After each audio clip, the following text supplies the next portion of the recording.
Hello and welcome to episode 48 of Into the Podcast. I am your host, Sam, and I'm joined each and every week, the 48th time now, by the cruel cat, Ryan Chittenden. Cruel cat? I don't know. I just wanted to say two words with the same letter at the beginning. And right, because the usual I just looked at your cat. And he is cruel. He is a little shit. That's where it came from. How are you, mate? Yeah, I'm good, thanks. Are you? You know what? I'm all right. I'm extra excited because we are recording in your new room. We are. We were supposed to do this a couple of weeks ago, but it didn't happen. It didn't happen. So you've got a new room. You've been working on this for what, 3 hours now, this room, and it took to make, was it? Yeah, it didn't take long. Just put a hole in our current wall in the kitchen, and then just, the garage was already here, so exactly. It just that was it. Chuck a sofa and a table in it, and here it is. And here it is, looking all pretty and that. Yeah. So we've actually got a massive table, because before when we did it around here, we had this tiny little round thing, didn't we? Yeah, in my living room. Fit the gear on,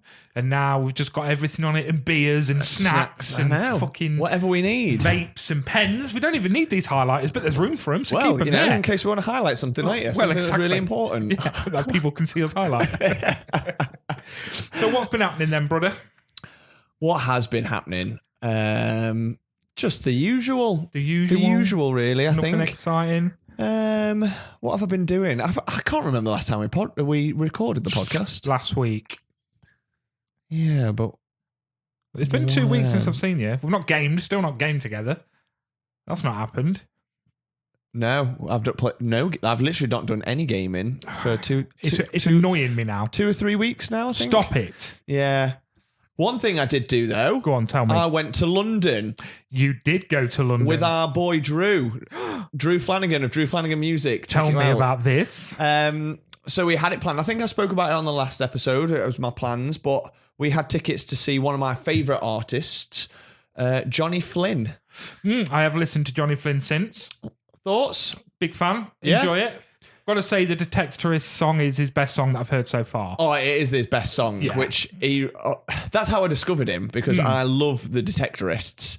And for those of you that don't know what the Detectorists is, it's a lovely, heartwarming comedy show that's like a BBC, Mackenzie Crook, Toby Jones, and it's set in England, and they're just literally metal detectorists, and it's just like two blokes, their hobbies. It's not like slapstick, it's not piss take, it's just really heartfelt, and it's very British, isn't it?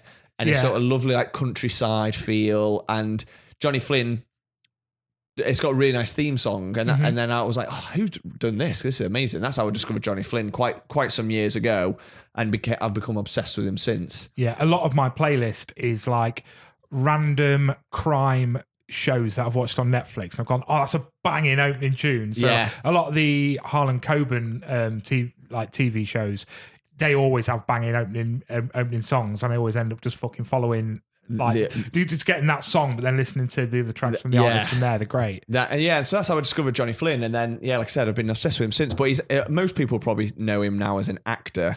He's in quite a lot of things. He was in Love Sick, which was a big thing on Netflix. But he's also in like The Dig and quite a few like British films. He's in that new one coming out, with Anthony Hopkins. I don't know if you've seen it. It's based on the true story of that.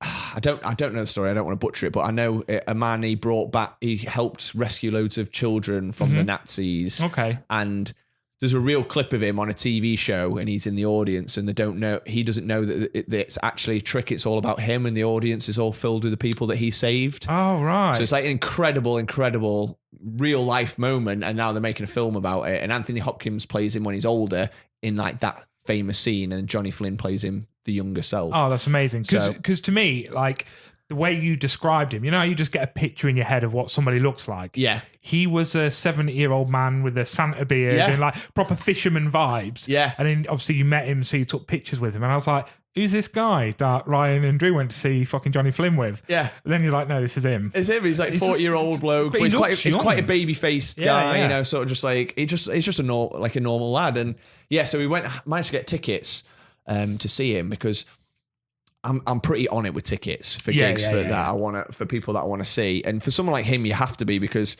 he didn't really tour anymore. He released an album during lockdown that he co-wrote with a nature writer, Robert McFarlane. But I thought they're not going to tour because, well, he's a writer and he's now an actor, pretty much. Big time Hollywood actor, man. Yeah, so I managed to get to see him. Long story short, I managed to see him last year. Me and Drew went to see him in Cambridge, and then they announced that they were doing 2 in-store appearances, so more like an album launch. Yeah. And I managed to get tickets to that through sheer luck, really, because I was on the waiting list, and I just happened to get a notification at the right time. So we went down.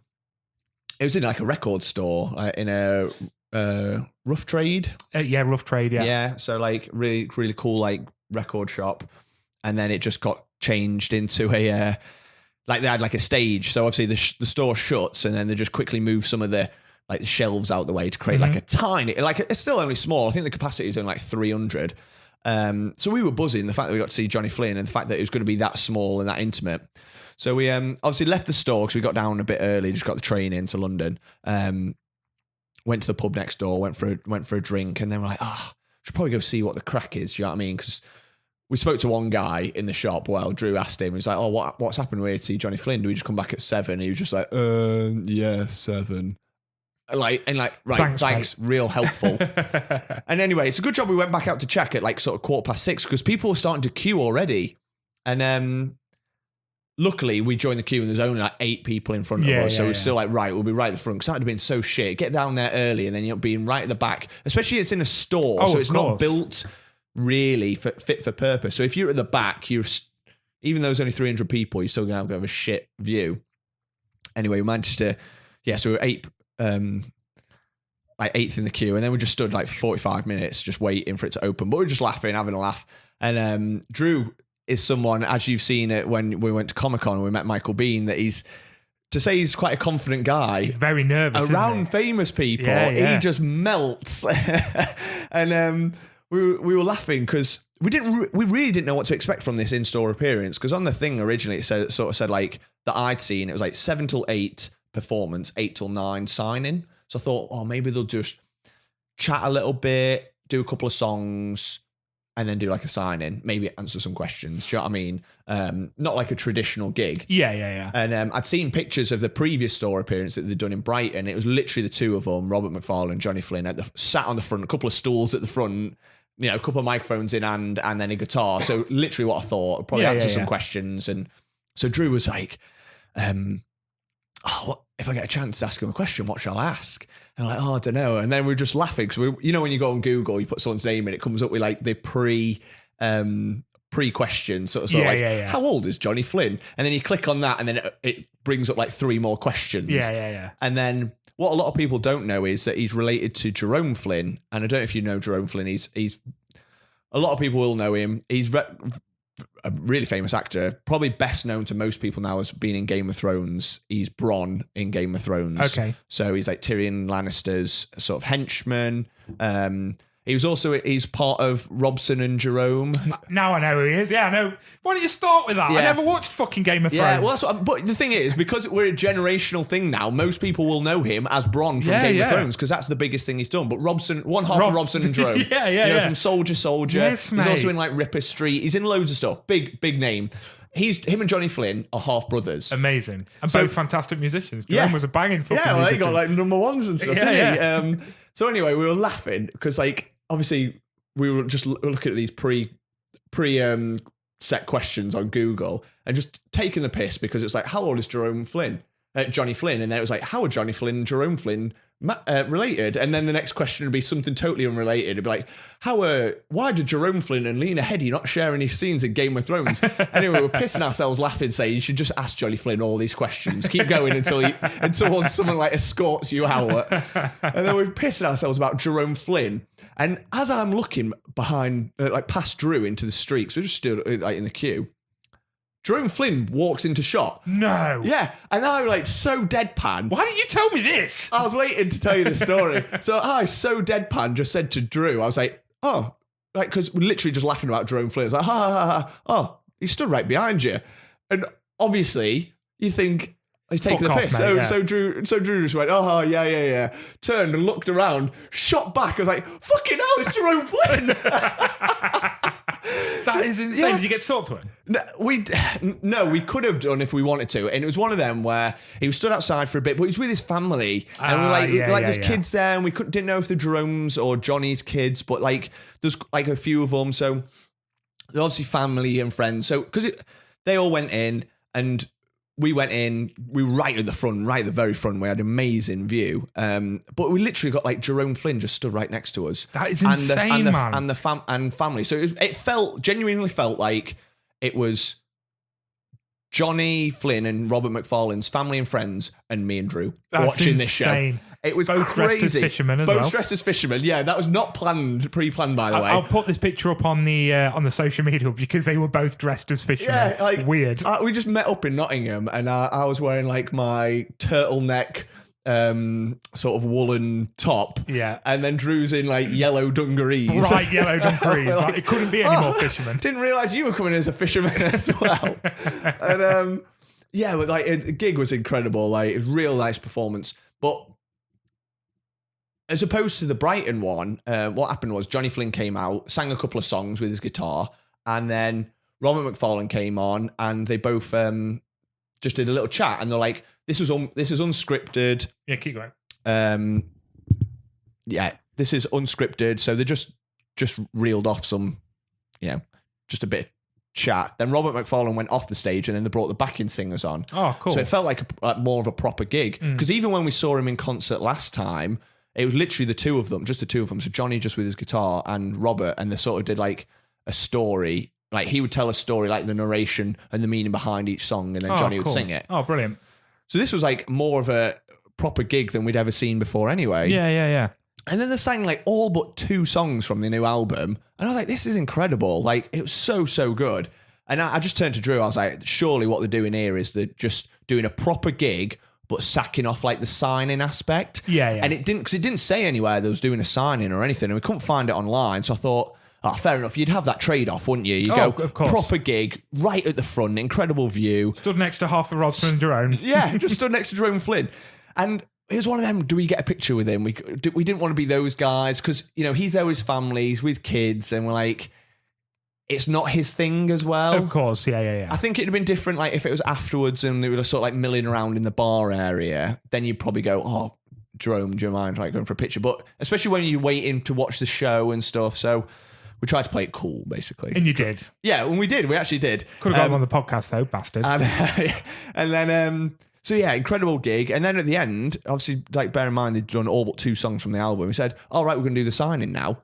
I'm like, no way, this is insane. The downside was, because we were at the front of the gig, it meant we were at the back for the queue for the signing. Which is okay, because you're out for the night anyway, aren't you? Yeah, so exactly. Well. And I had the next day off work and stuff, so it was fine. But then, yeah, we just ended up in the queue for ages. But long story short, we got to meet him. No one was asking for pictures either. So we're like, oh, maybe, because there's security there, obviously, like, maybe you're not allowed to do pictures. I've got really nice artwork that I got on the tour last time when I managed to get in Cambridge. It's a really beautiful, like, piece of artwork for the tour. And I've actually managed to convince Claire to have it up in this room, in the dining room, because it's really nice. Yeah. It's not like a tacky tour poster. It's like really nice artwork. So I took that with us. I was like, I wonder if you'll sign that. You don't know how funny people are going to be as well, especially in a record shop. You don't know if like, oh, it's only things you bought here, mate, type thing. Mm-hmm. But it was none of that. It was just really nice, really proper, like, happy vibes. Got him to sign my tour poster. He signed our vinyls for us, because the ticket for the gig, 25 quid.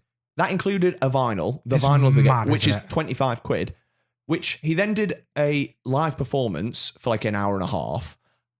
Then he signed my tour poster and my vinyl, and then we got pictures with him. And it's mad, isn't it? And you're like, for 25 quid? Like, if we'd gone to like Comic-Con, that would have cost me like 200 quid or something. Easy, yeah. It just felt so nice. It wasn't mercenary at all, if you know what I mean. It was like a proper, genuine thing. It was incredible. Literally, long story short, one of the best nights of our lives. We both came away proper buzzing. Like, everything fell into place. Like, anything that you could possibly have wanted from that night happened. And it was just fucking perfect. Especially because, like I said, for me, you know how much I fucking love Johnny Flynn. He's like I've been an artist I've been a big fan of for a long time. So yeah, unreal night. And then just the fact that we stood next to Jerome Flynn watching the gig, it's just fucking madness. Oh, that is fucking awesome. Yeah, you've not really cool. You told me a few bits about it, but yeah, you didn't tell me that. You no, I wanted to save that. That is fucking awesome. Well, there's a little bit more Drew Flanagan news as well, which I'd like to put out there as well. I wrote on this bit of paper because I couldn't not. So I've been missing Drew a lot recently. Mm-hmm. So I had to text him and just say, I miss your face, Drew. I do. I miss your face, mate.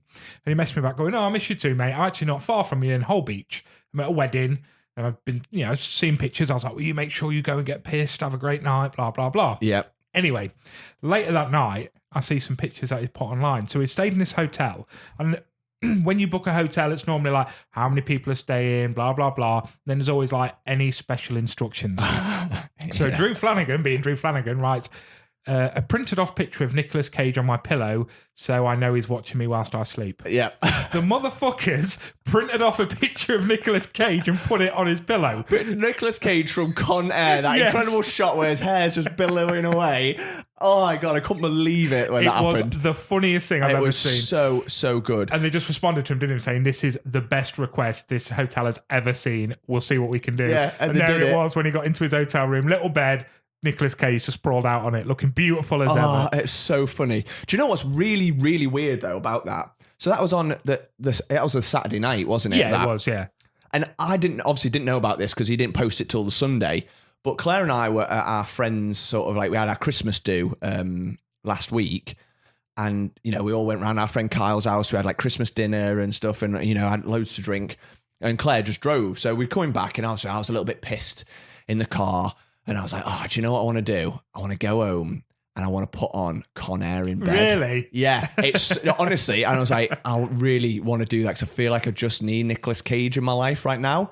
And we went home and I put on Con Air and fell asleep to Con Air. So Nicolas Cage was watching me sleep that night. Unbeknownst to me, he's cheating on you. That Drew was doing the exact same thing. But how weird that we both thought that night, I need Nicolas Cage. I need Nicolas Cage. It was fucking mental. Honestly, when that just madness. You can't make it up.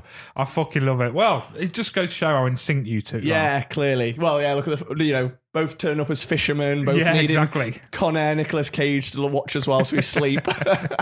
Well, seeing as we're talking about Drew, should we play a bit of Drew and have a little snicky snacky snoo? Get out of the way. That just rhymed so beautifully. Yeah, let's do it. Let's do it. Right. Drew Flanagan music of Drew Flanagan music on Spotify. Just type in Drew Flanagan music.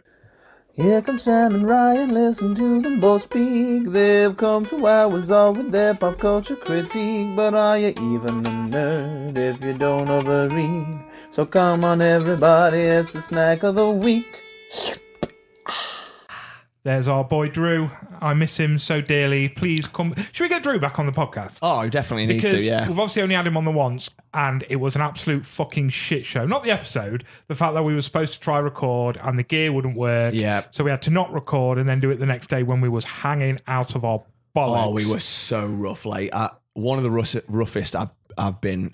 Yeah. In recent times. Yeah. Probably in the last 10 years, one of the roughest I've ever been. And then it's got to a point where Max was asleep on the sofa and then 2 of my friends turned up and I had to be just sit there and be quiet while we finish this. Trying to rush through Bobby got dropped off. My daughter got dropped off halfway through and it was a good episode, but it was so rushed and Drew deserves more than that. Yeah, absolutely. So we'll get him back on. We'll have some bivvy bevies and we'll just enjoy it. So, snack of the week.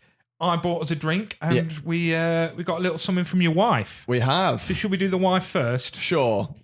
Talk us through this. So this is a staple in our house because we don't get that many snacks, but if we go to the shop, then Claire will often pick these up or ask me to get them. So pretty standard. It's a Kit Kat Santa. Standard for this time of the year. Yeah. Obviously, you normally get the Malteser bunnies around Easter. Yeah. And then the Kit Kat Santa at Christmas. And these are great. And what's actually surprising about these, because you wouldn't think they are at all, but they're gluten-free.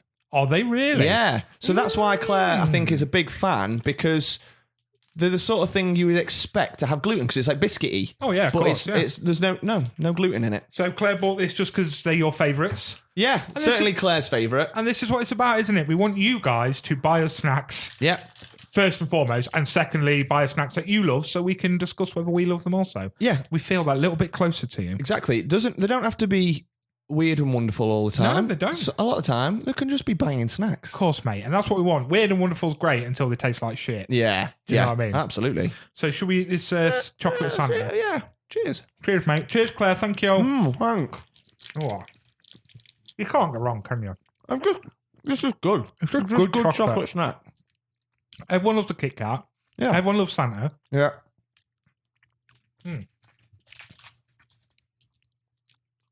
How old were you when you found out Santa wasn't real? Or was that it? Was me telling you then the time you found out? Yeah. I don't know a specific date, but me and my sister had our suspicions one Christmas because what my mum and dad were used to do was obviously we get presents from the family and we get presents from mum and dad, and then but what we would get we'd get a joint present usually from Santa. Okay. So if it was like, and that would be like the big present. Do you know what I mean? Like whether that was like the PlayStation, a PlayStation or something like that. So we had our suspicions that Santa wasn't real one Christmas when we checked the presents in the morning, mum and dad watching us open our presents. And my mum had a few drinks the night before when writing the labels. And instead of it saying to Ryan and Jessica, Merry Christmas, love from Santa, ho. It said to Ryan and Jessica, Merry Christmas, love from Ryan and Jessica, in a slightly drunken scrawl. I'm chittered in, you are my hero. And then all you can remember, like us reading it as little kids, like, Ryan and Jessica, from Ryan and Jessica, what's this? And then my mum just laughing in the background, like trying not to laugh. So that was a big moment where I think that gave question marks were raised. So there was no family sit down over dinner conversation. Your mum got pissed and fucked up. Yeah, pretty much. Because it's weird, because like obviously I have a 6-year-old and we talk about Santa and we discuss Santa and we do the elf in the shelf bullshit. But I've never given it any inkling that Santa's real. So presents are wrapped early. I'm 80% done with Christmas shopping. It is now the 25th of November. That's impressive. I'm 80% done and they're wrapped. That's very impressive. The decks aren't even up yet. Yeah. That's good, isn't it? So she gets nothing from Santa. It's all from me. Mm-hmm. The presents are always under the tree immediately. Yeah. So at no point is it like, oh, presents randomly turned up or blah, blah, blah. But we still talk as if Santa's real. Yeah. At some point, she's going to be like, hold on. Something done, but because it's always been that way, I suppose there's nothing out of the ordinary. Yeah, true. So, it's a bit weird because I do keep thinking maybe I should change that to not ruin the magic for her. But then at the same time, if I change it, that would be weird. Yeah, I know what you mean. Yeah, so anyway. I don't think there's any hard and fast rule on that, is there? There isn't, fuck it. And plus, I don't want some fat man to take the thanks for this fat man buying presents. Yeah, and I think that's I think that's why my mum and dad used to do it that way. Like most of the stuff like would be from who it's actually from, and it'd be one present from Santa. Yeah, no, Santa's given her nothing. Yeah, I work hard for that. Yeah. I stress out. I hate Christmas because it's fucking financially crippling, and I stress every year, and I'm not letting someone else get the thanks for it. I don't blame you. Yeah. Right. So what's our drinky, snacky, snicky, snoo? So the drinky, snicky, snacky, snoo. Obviously, we are having a few drinks tonight. This is the second weekend in 3. We're going to be getting pissed and doing the Royal Rumble drinking game. Absolutely. Just because... Spontaneously this very weekend. Spontaneous, this weekend. 10 o'clock this morning, you mentioned the Royal Rumble drinking game, and I said I'll be there in 2 hours. And that's literally what happened. But I went to a social the other day with some friends, and a friend of mine had mentioned this drink, and I went, oh, I think I've tried it. I'm not sure. So it's a Brewdog Silk Road. And I said, oh, yeah, I'm sure I've tried that. He then brought one with him to the social and was like, oh, I'll have one beer because he had to drive home. And I went, oh, give us a sip. And I was like, I've definitely not tried this. This is that nice. I would remember this flavour. Yeah. Because incredible. It's a lychee and mango hazy IPA. So yeah, I was adamant I've tried it, but now I'm thinking a big fat no, because I would remember that flavour and would have bought it so much more. Well, I'm just Are checking you looking on your app? I'm checking on my Untapped app, and I have not had it. Yes, I've had 2 friends have it on. 3 friends have it online, and you're not one of them. So you have not checked it in on Untapped. There you go. Then I've not used Untapped in a while. No, you haven't. Maybe you can check it in today. We can do it afterwards, can't we? Oh, I'm close. You know what? Tonight I will get because I bought some new beers. Yeah. I will hit my 600th beer on Untapped tonight. Nice. I like it. Currently at 596. Right, less appage, more Silk Road, because this is fucking delightful. It's a 6.5. 6.5% is my first drink of the night. Brewdog Fucking hell. Hazy. So I've been really good. This is a 6.5, but I bought a crate of 3.4 sessions for tonight. Very sensible, Just especially when because we're doing a drinking game. Exactly. So I thought that, and then, we'll probably end up having a whiskey or something in the middle, won't we? More than likely, because we will run out of beer. Oh, yeah. Easy. Because you get through so much playing the Royal Rumble drinking game. Yeah. So then we'll just end it on whiskey. We've got 30 years worth of Royal Rumble drinking games to catch up on. Exactly. And 30 years worth of Christmases where you get whiskey and don't drink it. So yeah, works out well for us, doesn't it? Right, so chin, my friend. Cheers. Enjoy your... Oh, the road is long and fruity. Oh, that is nice. Lychee and mango is such an unusual flavouring. Works, doesn't it? That is a delightful beer. You would not know that is 6.5%. No, you wouldn't. That's the problem with these fruitier ones. Heavy on their alcohol percentage, but very light, very crisp. Yeah. Because we're a bit different, because you like your drinks at room temperature, whereas I quite like mine out the fridge. Yeah. But I leave them out the fridge now just because I'm okay drinking them at room temp. Yeah, like I'm not opposed to them being cold. Like if... I remember like the sort of snobby beer drinkers always being like, oh, you shouldn't ever have sort of like, like your ales or IPAs or anything in the fridge because when they're chilled, it takes away the flavour. Yeah. Which I get. And so now I'll just have, and because I'm so used to drinking it that way now, I just don't bother putting them in the fridge. But there is something really nice about having, especially on like a hot day or when you're really parched. Oh, your first one, yeah. Yeah, and the first one where it's like cold from the fridge. Oh, yeah. So I actually went back to see if I'd discussed this before. This brings me on to a documentary that I watched recently. So I think I might have mentioned either last week or the week before that I got a bit obsessed and took a deep dive into watching documentaries about the dark web. I don't think I went more into anything there. So I watched a couple of videos on YouTube or TikTok or some crap about the dark web, and I thought, this really fascinates me. I'd obviously never try getting on it, but it really fascinates me. So I said, it'd be nice to watch a couple of documentaries on it. So I just typed in Google, what's the best documentary about the dark web? And it was a documentary about Silk Road. And the reason I watched it was because Keanu Reeves did the narrative. Oh, right, so okay. Exactly what I want to watch. A documentary on fucking dark web narrated by Keanu Reeves. Yeah. Yes, please. Nice. So do you know what Silk Road is? No. So Silk Road was the first like online buying platform on the dark web. So where you could buy your guns, your drugs. Yeah. I mean, there was a lot of things on there like, hitmen that turned out to be bullshit. A lot of the hitmen on there would just take your money and not do anything. But it was mainly for moving weapons and drugs. I will, at some point when I get the chance, before the end of the episode, I'll tell you what it's called because I can't remember. I think it's called like the deepest web or something like that. Right. But if you search for the deepest web or the darkest web with Keanu Reeves, it's so fascinating. Oh, that's interesting. It tells you the rise and the fall of it. Right. So the guy behind it, the fact that he was supposed to be a bit, no one really knew who it was, and actually. So he was a character's name. I can't remember the fucking character's name now, but the main guy was a character's name, and his thing being a little bit like the V for Vendetta thing of, it doesn't matter if I get caught or if I go to jail, someone will take my mantle. Right, okay. Do you know what I mean? And then the next person will rise as this person, and it'll just keep going and keep going and keep going. It was fucking fascinating, man. Yeah. Like that sounds it. It really was. And obviously very opposed to that side of the dark web. And again, it kind of goes down the storyline of the dark web of how it wasn't created to be an evil thing. It was to help whistleblowers. It was to help the government and the army be able to send messages to each other that are undetected and stuff. So actually the dark web isn't an evil place, but what it's used for is used for bad and used for evil. Yeah. So it was such a fascinating watch of how it's not a bad thing, but it's used for bad, and how it's used for bad. And then this whole story around Silk Road, and I'd love to remember the character's name, but I can't remember. And like his rise, his fall, how he got caught, and then the uprise of that character again.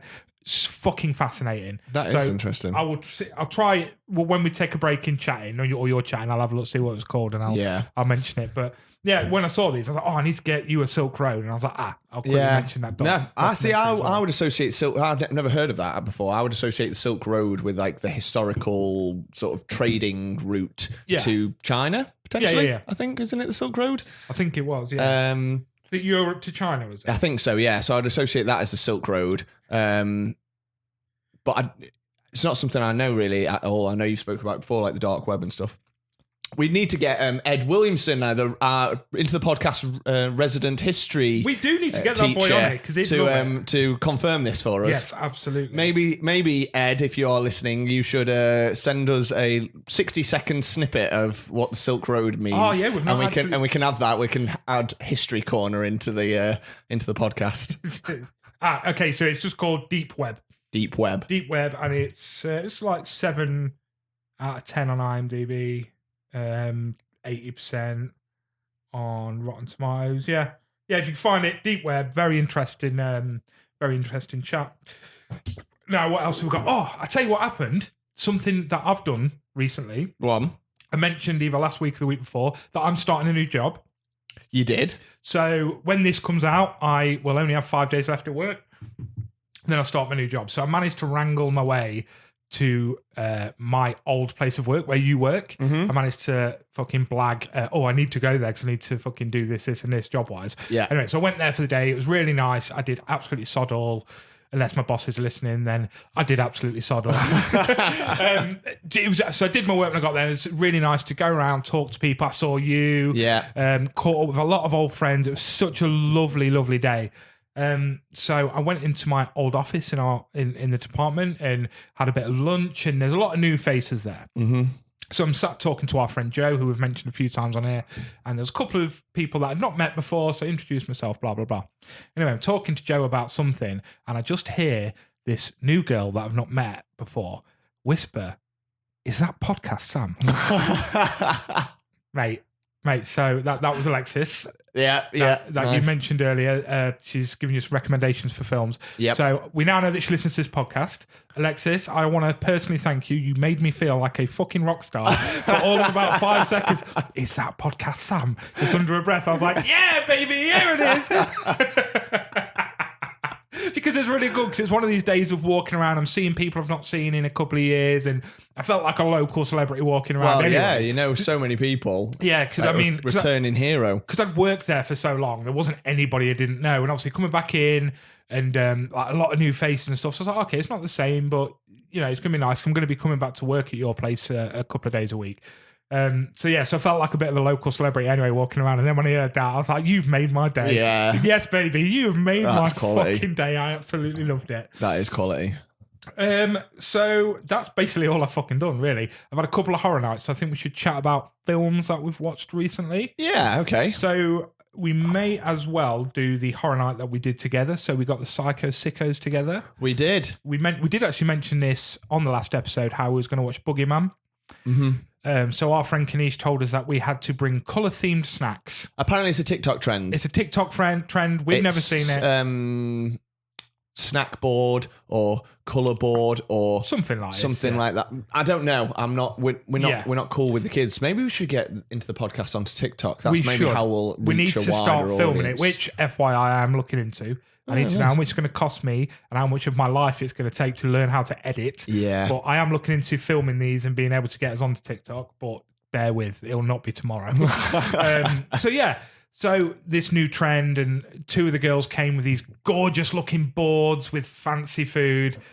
And they did well. And I just turned up because everyone picked colours and there was barely any colours left. So I was like, well, I'll go white. I'll go white because everything you can get in white packet, and normally it's the like value stuff. Yeah. Sainsbury's value, the fucking cheapest shit.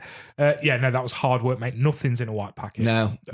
Them crisps that where you put your own salt in and shake them. Yeah, okay. That's about it. That comes in a white pack. So we had all these snacks. We had the worst takeaway we've ever had. Oh God, that was bad. It was bad as well. Wasn't Like genuinely, probably the worst cheesy chips I've ever had. Oh, by far, which was weird because after this, I've fucked your pen, it's leaking. Oh no! But after this, I'm going to talk about another horror night I had, not last night, the night before, and me and her ordered from the same place, but their wings and burger side of it, and it was the best burger and chips we've ever had. Yeah, but it's from the same fucking place, so I don't know how they did it. It was just weird because me and you got the same thing, didn't we? Got cheesy chips, but then we also got hot wings, and the hot wings were banging. Yeah, they were all right, weren't they? But then the cheesy chips that turned up late. Yeah, so they missed on our original order. Yeah, they missed a bloody wrap and they missed 2 lots of cheesy chips. Oh, it was a fucking nightmare. But we're going to sit down, we're going to watch Boogeyman. But then we discussed, what about Terrifier 2? Because last time we all got together, we watched Terrifier. And Boogeyman's on Disney. It's easier to get hold of. Whereas if we're all together, I don't mind just buying Terrifier. It's like £3 or something on Amazon. It was like $1.99, wasn't it? Because it was a like Halloween special discount. So I was like, for £2, I'll just buy it, and then it saves cheaper than the worst cheesy chips of all time. Oh God, absolutely! It saves everyone spending $1.99 to watch it. Yeah. So we watched Terrifier 2 with Chris Jericho. Yes. The star of the show, Chris Jericho, who is in the after credit scene for about 40 seconds. 40 seconds. I thought he was going to die a horrific death. I was hoping but he didn't. So maybe he'll return for Terrifier 3. I really hope so. He wasn't actually that bad. To say he's a... for those that don't know, Chris Jericho is a very famous wrestler from way back when. We've just watched him wrestle. Yeah. And he was just in a post-credit scene. As soon as he popped up in the credits, I was like, Chris Jericho right at the start. Like, no way.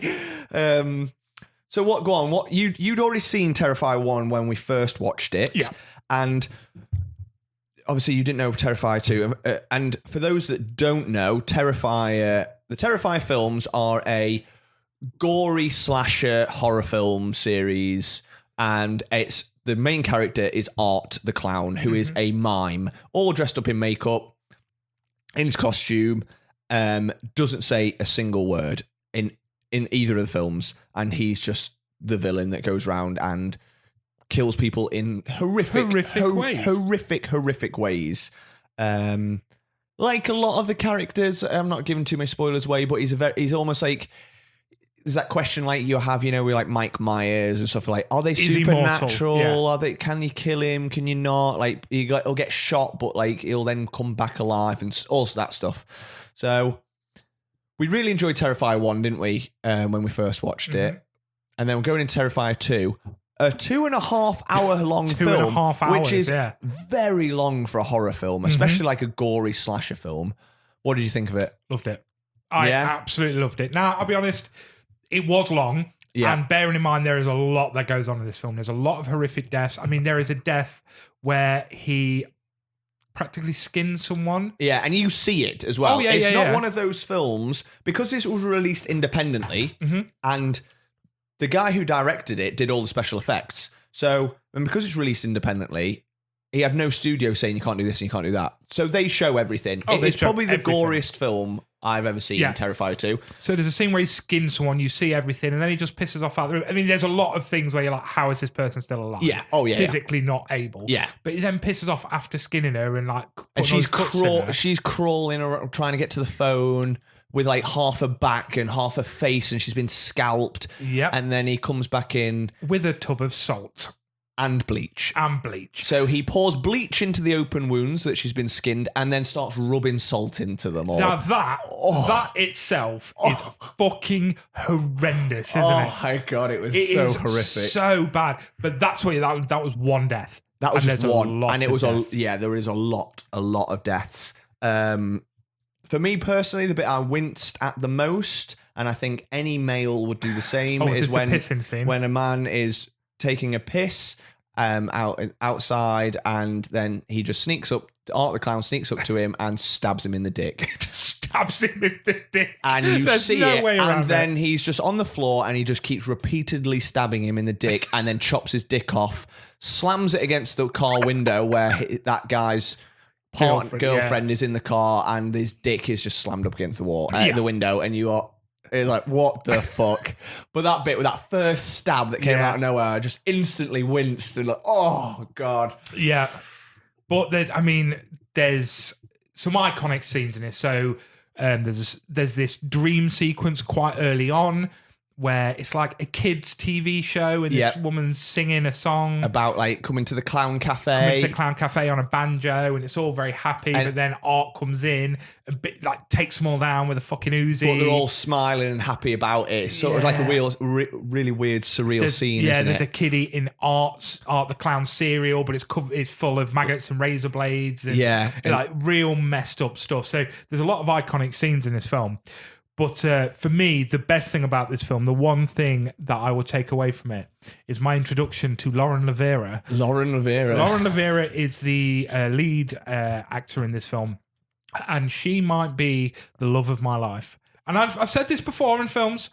I've said this before where I think I'm in love with this person. Yeah. This is that was lust. Yeah. This is true love. There's true love. This is true love. What's the difference in this? Why'd you love her and not just lust for her? Well, she's got a set of lovely personalities. And, she's just, I don't know. Because when we saw her, we first initially went, she kind of looks like one of our friends. A little bit. And then as the film went on, she started wearing less and less clothes, and then she didn't look as much as our friend. And then just by the end of it, I love her. So the one thing I didn't quite like about this is they put a back storyline to Art the Clown, which was weird. Yeah, I hate it when they do that. Try and explain him, and you don't need explaining. Just have it. So the idea of it is the lead character, so this Lauren Lavera's father, created comic books or drawings, and he created Art the Clown in this drawing, and he would be defeated by having his head chopped off by this woman dressed in very almost skimpy, very reminded me a lot of Xena, the warrior princess, Xena, but with wings. So quite almost like an angelic figure. Yeah, and she saw these drawings, didn't she? And she makes a cosplay for it, for Halloween. And what was really nice, what I actually did like, because she was a great character. It was nice to have a strong, badass female warrior type woman that's going to stand up to him, rather than all the previous people that had got previous victims. They're all just stereotypical horror deaths, and they don't really go out with a fight, and it's just all a bit And what you need to remember is these are B movies. Oh yeah, it's proper B movie. The first one was very B movie going into C movie. I mean, this is still a B movie just with more money, and he's now a cult character, so we know he's going to make the money back. So the first one, it was the stereotypical damsel in distress type scenario with the female characters, whereas this one, she's starting to learn, she's starting to figure out how to fight him, even though there's so many times where she shoots him in the head or stabs him, or and he's just not going down. The fact that she still has this fight, it's pretty cool. There's some pretty psychedelic scenes in it, like when she wakes up, we think she's dead, but she's drowning, and towards the end, there's some pretty crazy ass scenes like that. But all in all, for a 2.5 hour film where every other scene is a pretty graphic death, extremely graphic, it's great. I loved it. I really loved it. It's not for the weak stomach. If you like gore and you love horror, this film is for you. You've got to check it out. You can't not watch the Terrifier films. Yeah. It was just a great night. We watch it. So we sat there. There's me, you, our friends Kanish, Samaya, and Magdalena, and everyone was just enthralled. Bar Samaya, who was actually Googling the ending of the film whilst watching the film. Well,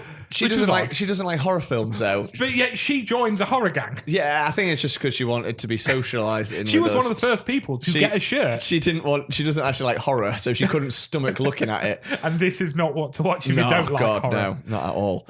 So all in all, we was very disappointed with our chips and cheese, but absolutely loved the film. And it's one of those films because it was so gory, and the gore was done in a really really good way, as in as realistic as those things can be. It stuck with me. I have thought about it quite a bit, and some of the characters as well, like Lauren Lavera's character, and some of the scenes. It stuck with me, rather than just an instantly forgettable horror film, because a lot of horror films are that they are just so forgettable. Oh god, yeah. A big thumbs up for that. I'll be interested to see what they do for Terrifier 3. So they've already put out a few little things about it. I mentioned it last week, obviously. So it comes out October 24. It's going to be a Christmas film. And obviously, as I mentioned last week, Big Boy Hollywood picked it up and dropped it immediately when they saw the first scene, which fills me full of so much hope. Yep. Because that's what I love. Yeah. That's what I need out of life, is just batshit crazy gore, terrible ways to die. Because what Terrifier does is, so I still watch the Saw films today just to see how they're creatively going to kill someone. Yeah. So I find that kind of thing fascinating. Or what have they thought of this time? Oh, that's a pretty inventive way of killing someone. Whereas this, they've thought up some very inventive ways, or they really sort of tap into your psyche of the stuff you really don't want to see. Yeah. And put it out there for you. Yeah. So for a guy to be like, oh yeah, fucking Big Boy Hollywood's picked me up. And then he's like, well, if you don't want to see that, then go away. Yeah. I'll do it without you. I'll do it without your money. Because he's been so successful without Hollywood, so he knows he doesn't need it. Exactly. I think Terrifier 2 actually made a lot of money, because Terrifier 1 was sort of like straight to DVD streaming. Yeah, thing. it was, yeah. So it was independent. And then the second one, I think, got a limited run in the theatres, or the cinemas, shall we say, and did amazingly well and made a massive profit because the guy does it. Like I said, he makes it all himself. He does all the gore and the special effects himself. So it's so impressive. So that's great knowing that he can do whatever he wants. Yeah. He's got total free reign. And that's what you need. He's not going to sell out because of that. Yeah.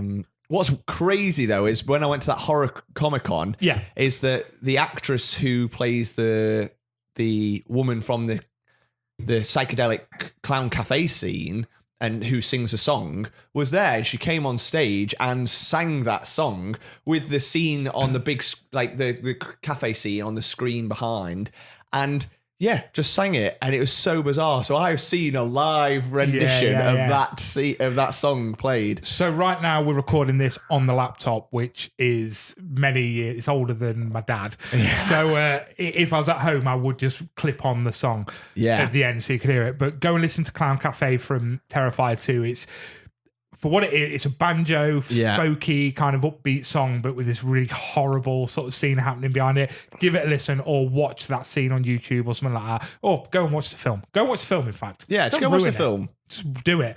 So we've got about 15 minutes left, so I'll talk you through my second horror night I've had this week. Go for it. So I have a friend by the name of Chloe. It's weird. She lives three streets down, and we get together once every 3-4 months. I remember you saying. Yeah. And then you watch a load of horror films. We just watch a load of horror films. So we always get a takeaway, watch a couple of horror films.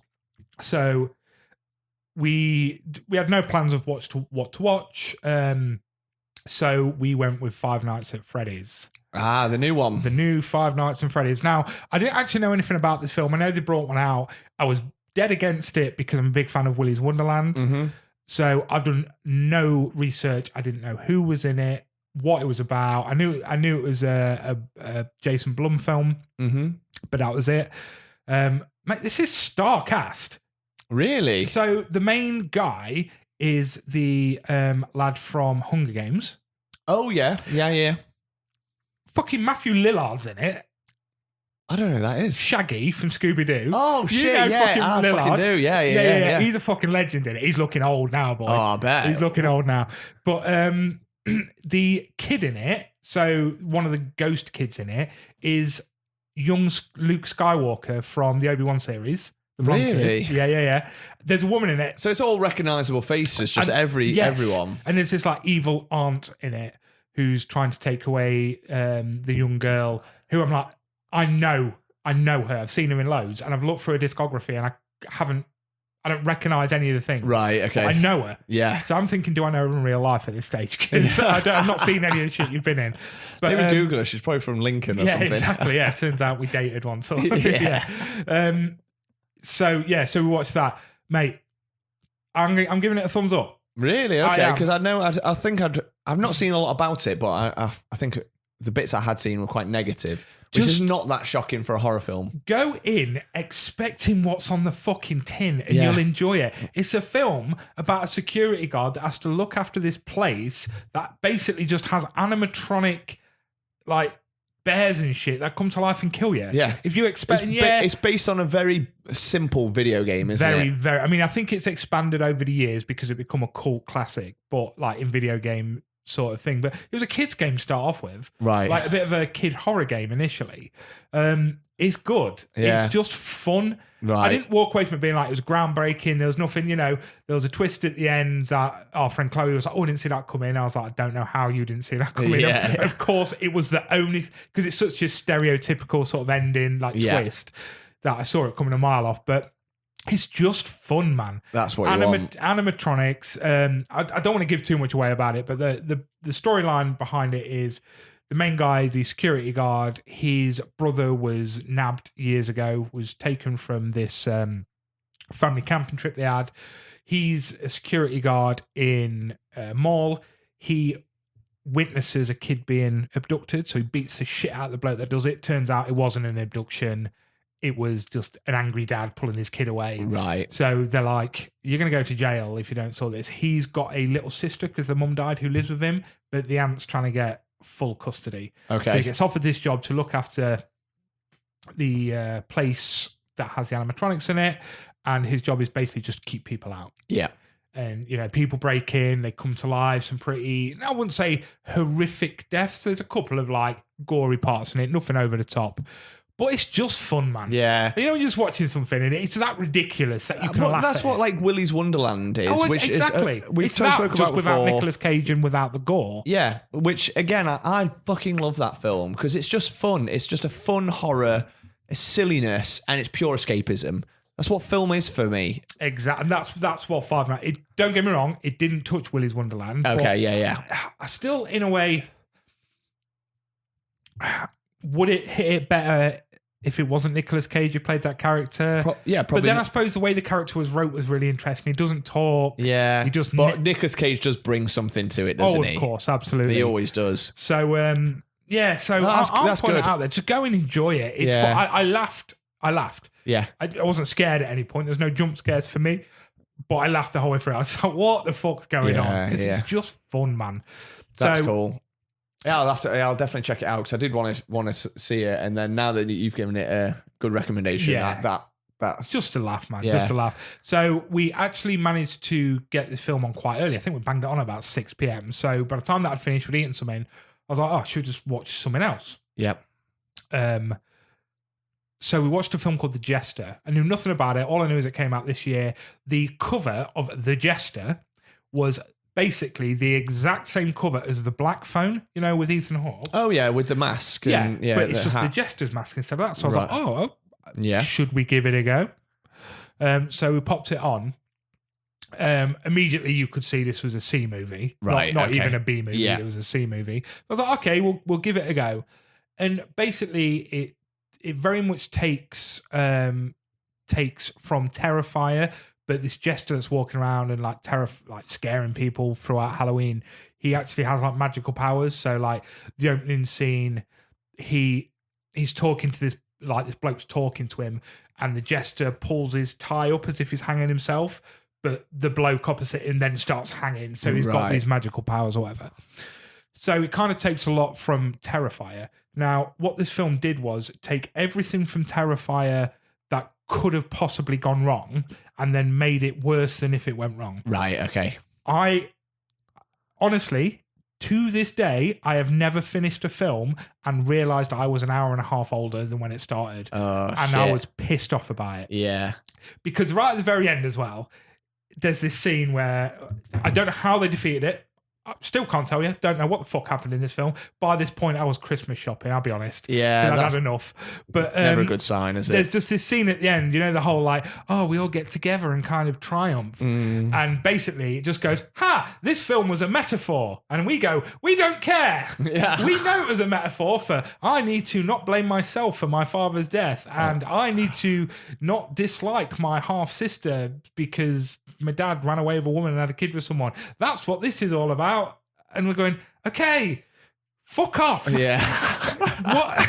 It may as well have just flashed the word metaphor. Metaphor. Yeah. This stands for something. No, it doesn't. It stands for wasting my fucking time. I'm pissed off. You fucking owe me an hour and a half. Like, how much is an hour and a half of your life worth? Do you know what I mean? Like, yeah, okay. I'm not saying I do a lot, but I think an hour and a half of my life is worth a few quid.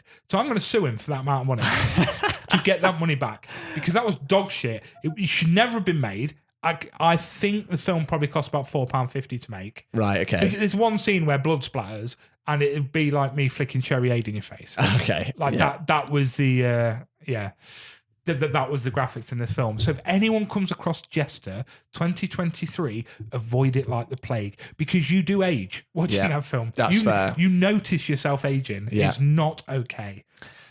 I'll definitely avoid that then. Honest. And the thing is as well, because obviously from that, I think now when I watch clowns or mimes or whatever, I'm always gonna put it in a box with art. Yeah. And be like, okay, so where does this hold up with Terrifier, which I love, but at the same time, it can still be done very well.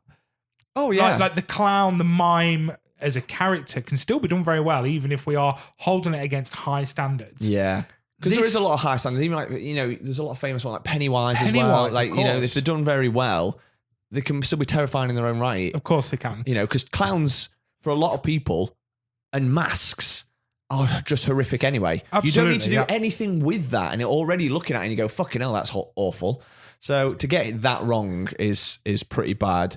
I think there's just one film I've watched that I want to talk about. Go on.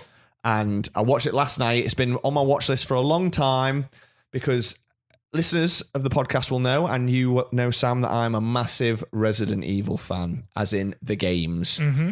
And I finally watched Resident Evil Welcome to Raccoon City. So that's the newest film, isn't it? So it's a film that came out last year. It's a brand new film. Still not seen it. And it's a total standalone film, because there is a lot of Resident Evil films, the ones with Mila Jovovich in, and I don't know, there's about 7 or 8 of them, and they are very loosely based on the games.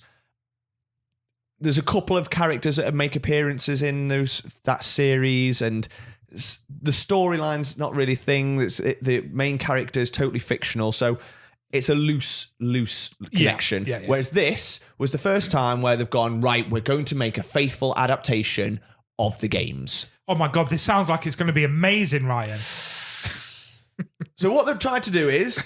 Tried, everyone. They've taken Resident Evil 1 story. So the Resident Evil 1 story is obviously the original game, and it's set in the Spencer Mansion. So it's just set in a mansion. The stars, so special forces basically, have to investigate some murders in the mountains. They get attacked by dogs, and they're driven into this creepy old mansion in the middle of nowhere. That's the start of the game. Yep. Then you pick one of your characters to play. You either pick Jill Valentine or Chris Redfield. They have slightly different stories, but you have to figure out what's going on in the mansion whilst getting the zombies start appearing. Mad creatures in the Resident Evil world, as well as like giant snakes and sharks and stuff. And it's got a really cool story in it. Sharks. Oh, there is that shark scene, isn't there? The sharks in like sharks. Yeah. Because there's an underground laboratory. It's all a front Yeah. for like a pharmaceutical company that are testing weapons and experimenting and stuff. So obviously some of it's not going to lend itself to a film adaptation, I don't think. But there's enough a game there to do something with it. Yeah. Just have like the zombies and the creepiness, that would be fine. So rather than just focusing on that and going, right, we're going to do an hour and a half faithful adaptation of that one game, because you could cut out a lot of the stuff that doesn't work and just focus on the characters, the double cross, make it scary, make these films scary. The first game isn't the scariest game of all time. I don't think it's as scary as like something like Silent Hill, but it's still creepy. You're going around a creepy ass mansion, and it's one of those games where you can't fight your way out. You have to be careful. You have to be very careful with your ammunition. You have to figure out lots of puzzles. I suppose something that the first game, I think the reason why a lot of it's scary is the mechanics of your character as well. Yeah. So the storyline is scary. The zombies are scary. The fact that you've really got to be careful with ammo and shit, especially the harder levels you do. But the mechanics of your character, of how you have to stop, aim, point. Yeah, so you can't move and shoot. And the camera's fixed. So you can't look around corners. You're walking towards the camera. You can't see what's around the corner. So that makes it scary. But there's a lot you could do that with that in a horror film easily. But yeah, so like what they've done is they've combined that and the Resident Evil 2 storyline. Okay. So Resident Evil 2 is a sequel, but none of the characters are the same. It's set in the city, and the city's got a zombie outbreak, and it's a bit more your classic zombie story. Mainly set in a police station. The Raccon Police Department, and it follows Leon Kennedy, who's a rookie cop, first night on the job, turning up for work. The city's on fire, and he's thinking, "What the hell? What the fuck am I doing?" And the other character is Claire Redfield, who's Chris's sister. She turns up looking for a brother. Again, you can play as both characters, and their stories slightly differ. So they've mashed that too. So that's a lot of content straight away to get in one film. And it's only an hour 46. So straight away I'm thinking, that's a lot to get in, okay? But it's doable. But if you just keep it action, or not even action, just keep it story-driven, whatever. The storyline, yeah. Straight away, opening scene, it's set in an orphanage, and Chris and Claire are orphans, and they're being raised by the William Birkin, who is the doctor who experiments on everyone. Yeah. And straight away, like, well, that's just stupid. That didn't happen. And now you're forcing, like they do, it's all connected. Your protagonist is linked to the main villain. Fuck off, he's just a policeman turning up. He doesn't need to be connected to the main bad guy. Anyway, like long story short, it's not good. It's not good because I can't believe they fucked up a Resident Evil film. Like, how have you done this? Like, I'm not someone, like, I'm part of some Resident Evil fan groups on, like, Facebook and stuff, and obviously they always kick off. And what a lot of them always do, quite a lot of them, people will put posts up saying, like, if they do a film adaptation, such and such would make a good Leon, for example. Leon looks like your stereotypical Japanese-made protagonist, if that makes sense. Yeah. He's fair, beautiful man, bit angular-faced, long, floppy hair, stereotypical like anime type protagonist. So he's got like blonde like curtains. So what that means to most people is someone has to be cast as Leon that has curtains, an actor. So that straight away people go, Brendan Fraser in The Mummy had curtains. He would have made a good Leon, even though their characters are not similar at all. Yep. So that I'm not someone that it has to be that specific, because the guy that got to play Leon is like a Hispanic actor. So straight away he's not him. Yeah. But they've totally changed his character. Right. So Leon is the rookie, and everyone refers to him as the rookie, but that doesn't mean he's an idiot. He's very capable and ends up being the hero, and he's now one of the most badass characters in the franchise. One of probably, I would say, arguably the biggest character in the franchise. People love him. Okay. So they turn him into a fucking idiot. Oh, you're a rookie. I remember you, but you joined us as a rookie because you shot your partner during training. Oh, for fuck's and you're like, sake. And he's just a bumbling idiot, and he's like, cannot do anything. Like, someone steals his gun off him. He can't shoot his weapon. And you're just like, why have you just shat all over one of the main protagonists, one of the main heroes that people probably really wanted to see in that faithful adaptation of, and just gone, no, we don't like that. I'm going to do my own thing. Like, straight away, you're onto a loser. And the characters, like quite a lot of the characters, I'd say Chris Redfield's probably the only one that's quite like him, but that's because he's quite a generic character. He's a bit two-dimensional as a character. He's just your stereotypical male hero that just goes on and cracks on with it. So he's okay. There's a couple of half-decent action scenes. Some of the set pieces, it's quite nice to see, like the police station. Some of the Spencer Mansion shots are like, that looks just like it. That's really cool to see. Okay, that's cool. So there was a couple of bits where I'm like, this could have been something special. Could have been good. Yeah. But it's not. And again, they're just I don't know. I don't get why people just do their own thing. And Resident Evil, as a big Resident Evil fan, I just want a great adaptation, because The Last of Us TV show proved that people can do, and it can be done. They can have a faithful adaptation. Okay, you can change certain bits, but the core storyline, the core characters are the same. And it works so well. So I just don't get why they go, we're going to make a faithful Resident Evil film and just do what the fuck we want. I think the problem is with that is we knew that was going to be good solely because HBO picked it up. Yeah. So what we need is a Resident Evil thing that HBO bring out. Yeah, pretty or much. Or someone like that. Yeah. I mean, I'm giving the Jews fucking Paramount are smashing it at the minute as well. Yeah. Like a lot of the stuff from Paramount Plus is really fucking good.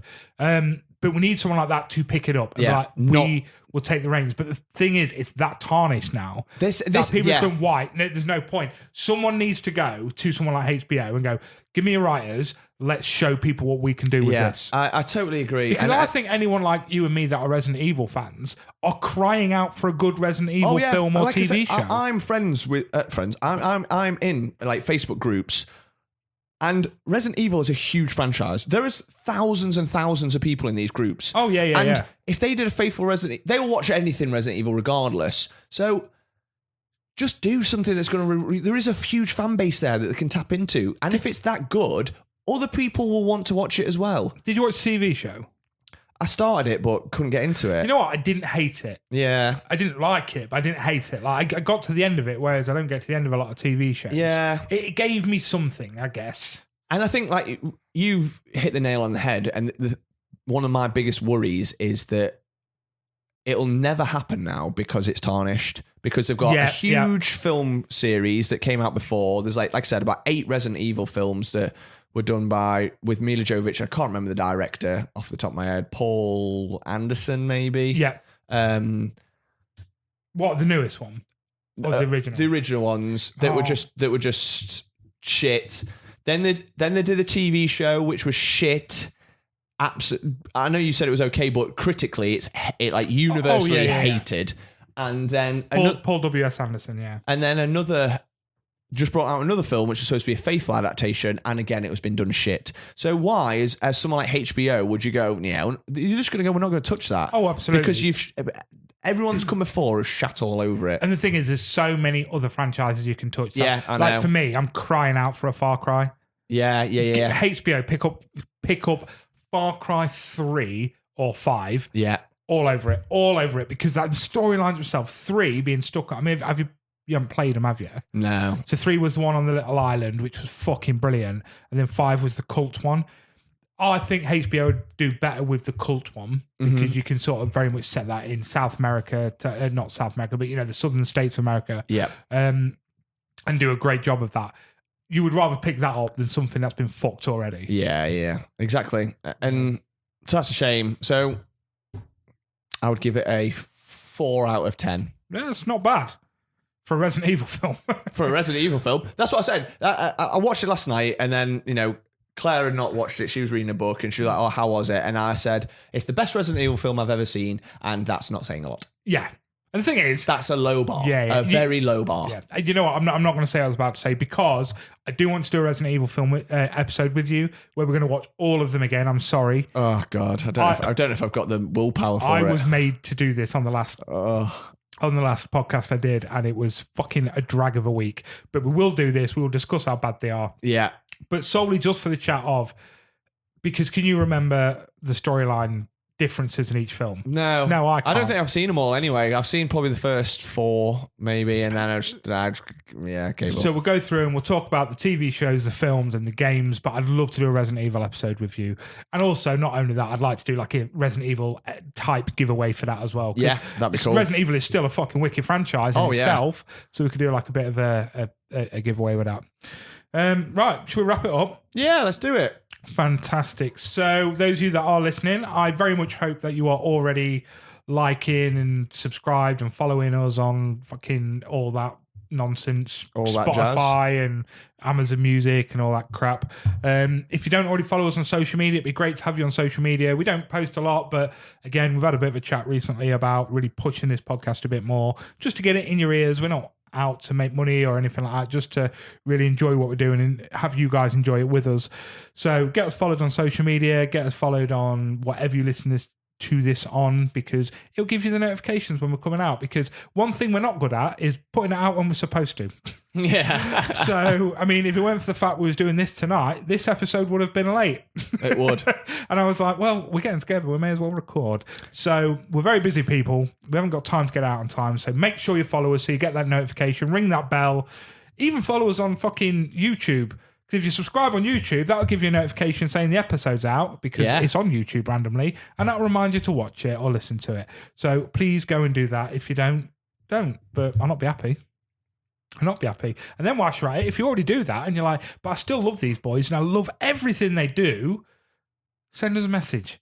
Give us something to talk about. Yeah. Say, I love this film. Why don't you send us a 60-second recommendation? Send us a 60-second recommendation. If you're new to the podcast, we love a voice note telling us about something you absolutely love or absolutely hate. You have 60 seconds to do it. So let's get that back on. We've not had one in a while, actually. No, we've still got a few in the bank. We've got a few in the bank. So send us some 60-second recommendations. Send us snacks.